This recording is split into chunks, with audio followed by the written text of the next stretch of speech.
Hello, I'm Long from Group 1. Welcome to Chapter 16, Motivating Employees. So, what is motivation? Motivation refers to the process by which a person's efforts are energized, directed, and sustained toward attaining a goal. This definition has three key elements: energy, direction, and persistence.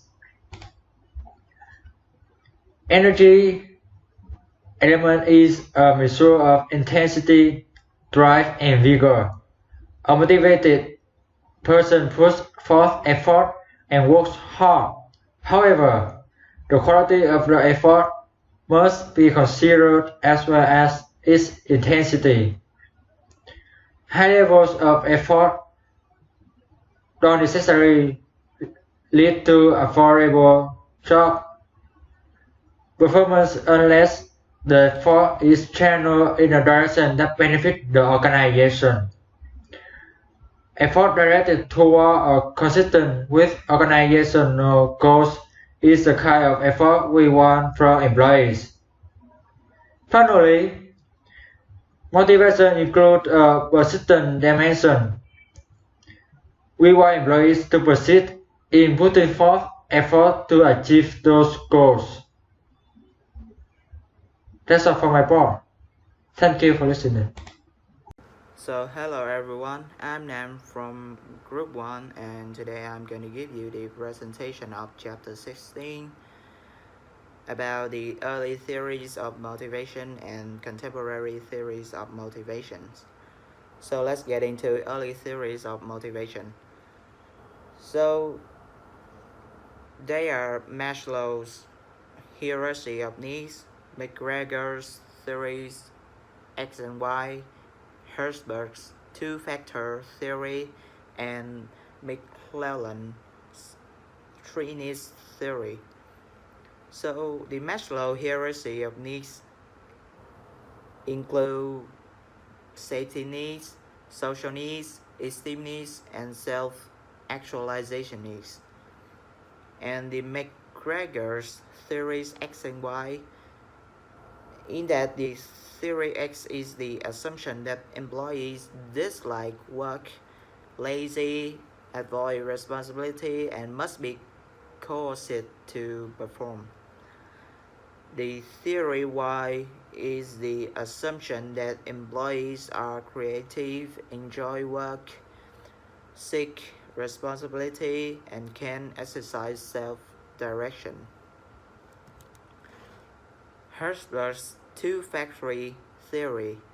So the two-factor theory or motivation hygiene theory is the motivation theory that claims that intrinsic factors are related to job satisfaction and motivation, whereas extrinsic factors are associated with job dissatisfaction. The three needs theory. Three needs theory is the motivation theory that cites three acquired non-innate needs like achievement, power, and affiliation as major motives in work. And need for achievement. The need for achievement is the drive to succeed and excel in the relation to a set of standards. Need for power is the need to make others behave in a way that they would not have behaved otherwise. And the need for affiliation is the desire for friendly and close interpersonal relationship. The contemporary theories of motivation. So it include goal setting theory, reinforcement theory, designing motivating jobs, quitting theory, and the expectancy theory and integrating contemporary theories of motivation. So let's find out what is goal setting theory. So it is the proportion that specific goals are increase performance and that difficult goals were accepted result in high performance than do easy goals. And reinforcement theory is the theory that behavior is a function of its consequences. Reinforcers are consequences immediately following a behavior which increase in the probability that the behavior will be repeated. So designing motivating jobs. It includes job design, job scopes, job enlargement, job enrichment, job depth, and job characteristic models. Equity and expectancy theory. So the equity theory is the theory that an employee compares his or her job's input or outcome ratio with that of relevant others and then corrects any inequity. And the expectancy theory is the theory that individual tends to act in a certain ways based on the expectation that the act will be followed by a given outcome and on the attractiveness of that outcome to the individual. So the final theory of motivation is the final theory is the integrating contemporary theories of motivation. So you will understand better how to motivate people if you see how the theories fit together. And this picture presents a model that integrates much of what we know about motivation. Its basic foundation is the expectancy model. And that is the end of my presentation for chapter 16. Thank you for listening. Hello, so today I will continue my part in chapter 16. It's the current issues in motivation. First, there's some issues like how to motivate in tough economic circumstances.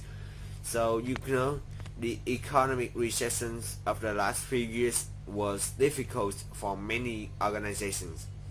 Layoffs, tight budgets, minimal or no pay raises, benefit cuts, no bonuses, long hours doing work of those who had been laid off was the reality that many employees faced.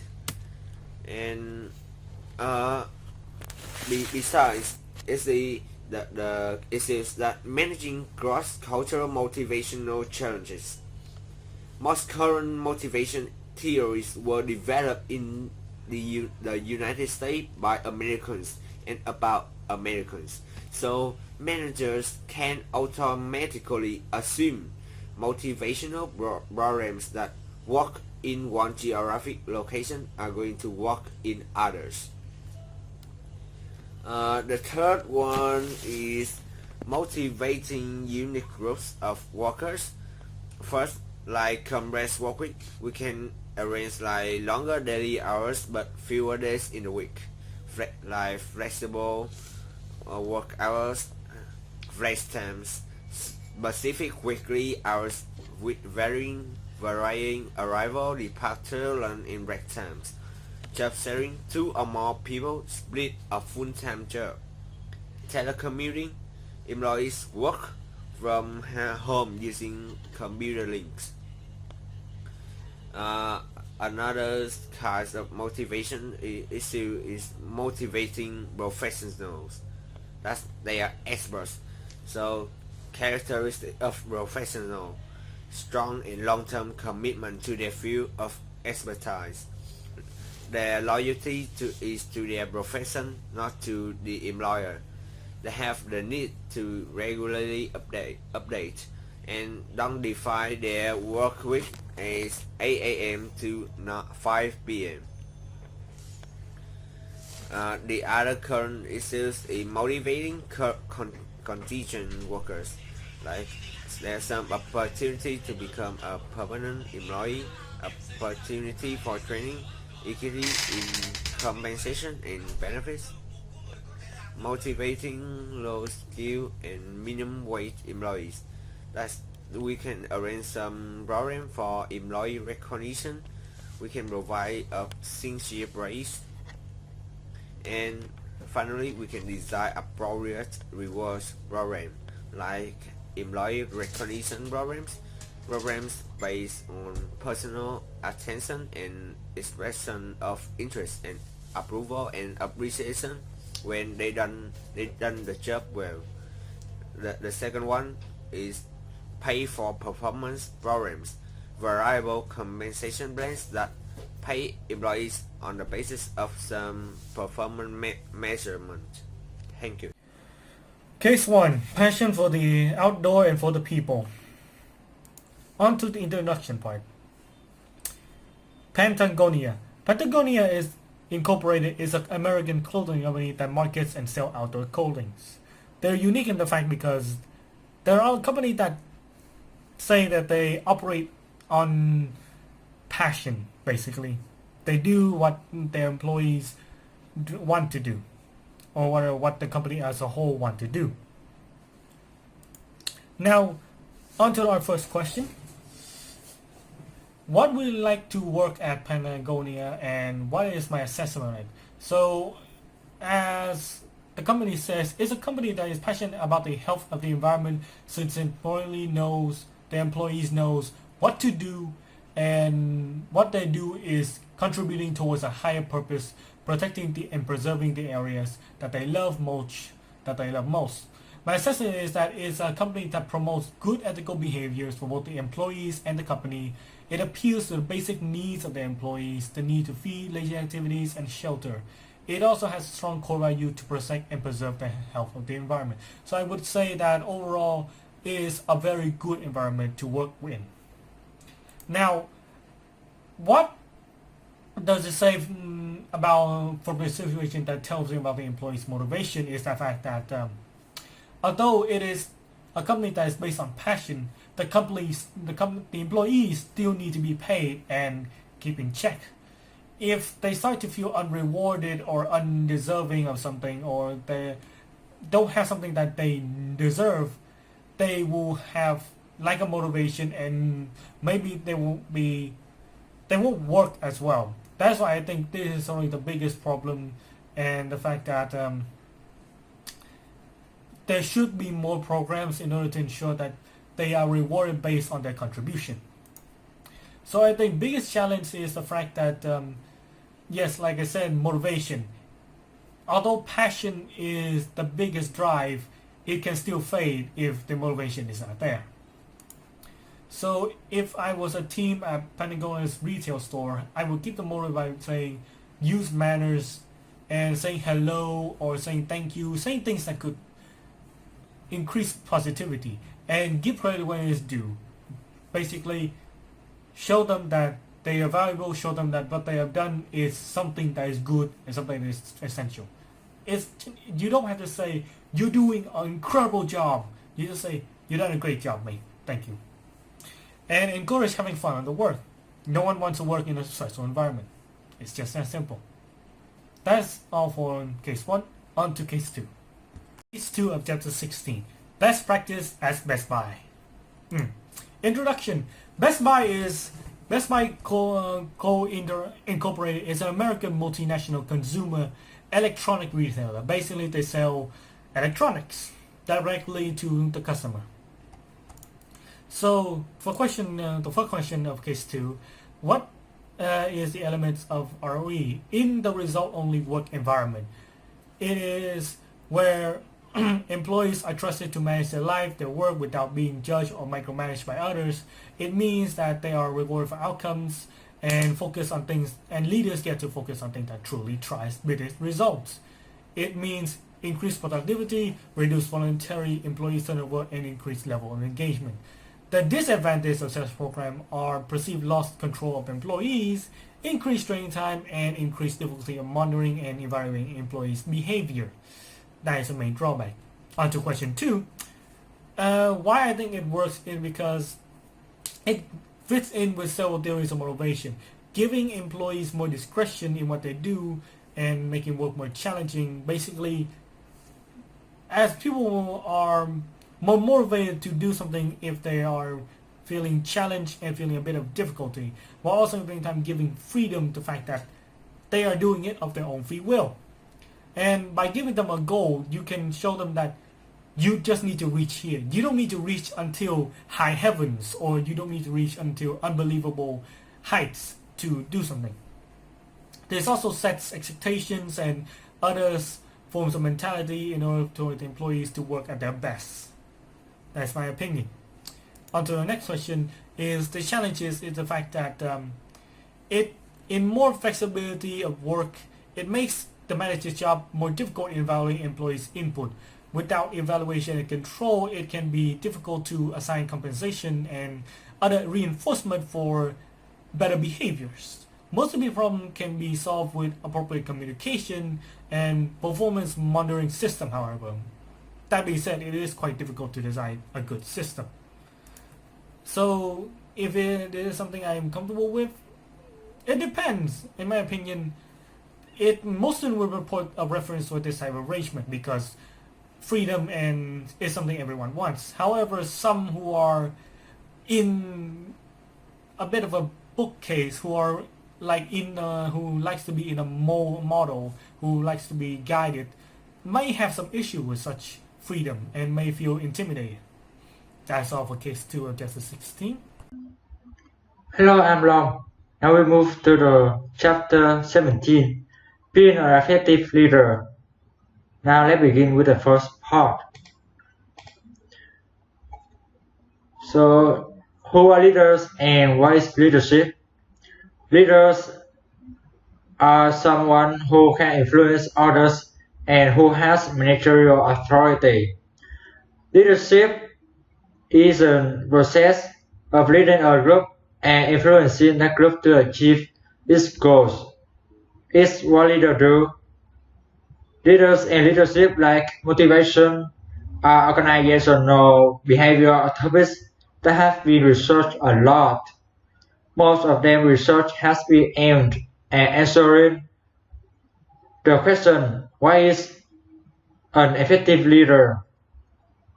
Well, we will begin our study of leadership by looking at some early leadership theories that attempt to answer the question.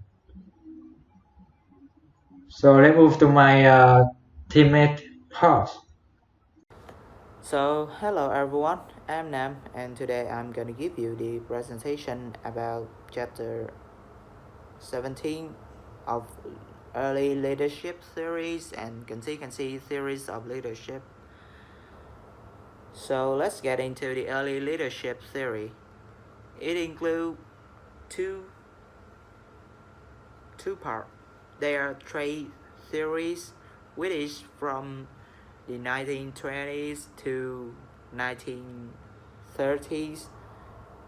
It is about the research focused on identifying personal characteristics that differentiated leaders from non-leaders was unsuccessful. It proved the impossible to identify a set of traits that would always differentiate a leader from a non-leader. And the behavioral theories, the second part, is the leadership theories that identify behaviors that differentiated effective leaders from ineffective leaders. And contingency theories of leadership. The first part is the Fiedler contingency model.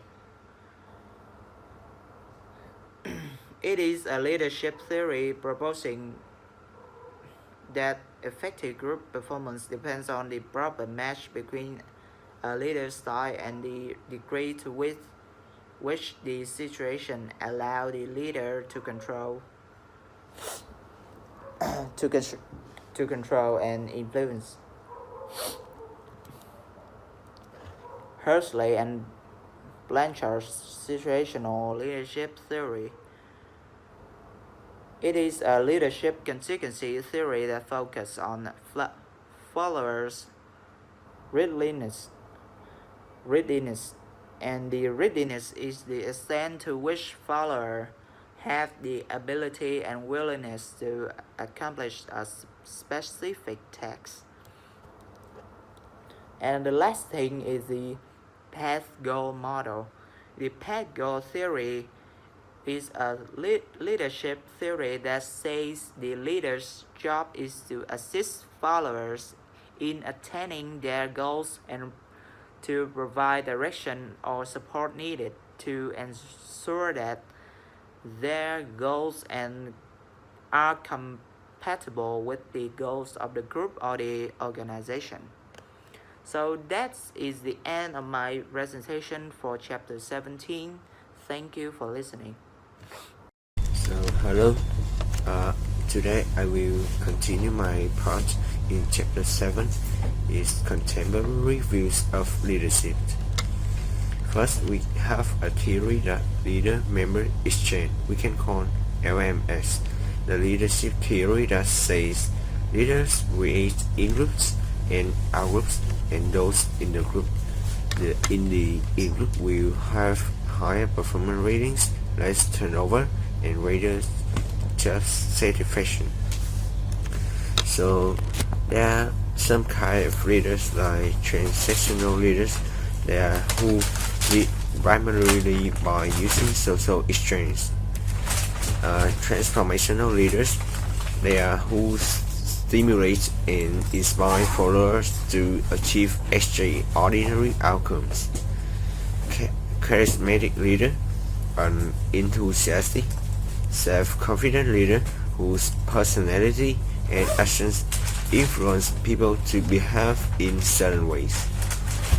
Visionary leadership, the ability to create and articulate a realistic and credible and attractive vision of the future that improves upon the present situation. So in the team, we have team leadership. Many leaders are not equipped to handle the 10 to employee teams. So a team leader's job is to focus on two priorities. First, managing the team's external boundary. The second one, facilitating the team process. So we have some issue for leadership in the 21st century. First is legitimate power. So what it is? It's the power a leader has a result of his or her position. Second one is called coercive power. The power a leader has to punish or control. Reward power.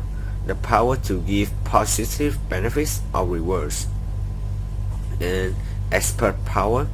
That's the influence a leader can exert as a result of his or her expertise, skills or knowledge. Reference power, the power of a leader that arises because of a person's desirable research or admired personal traits.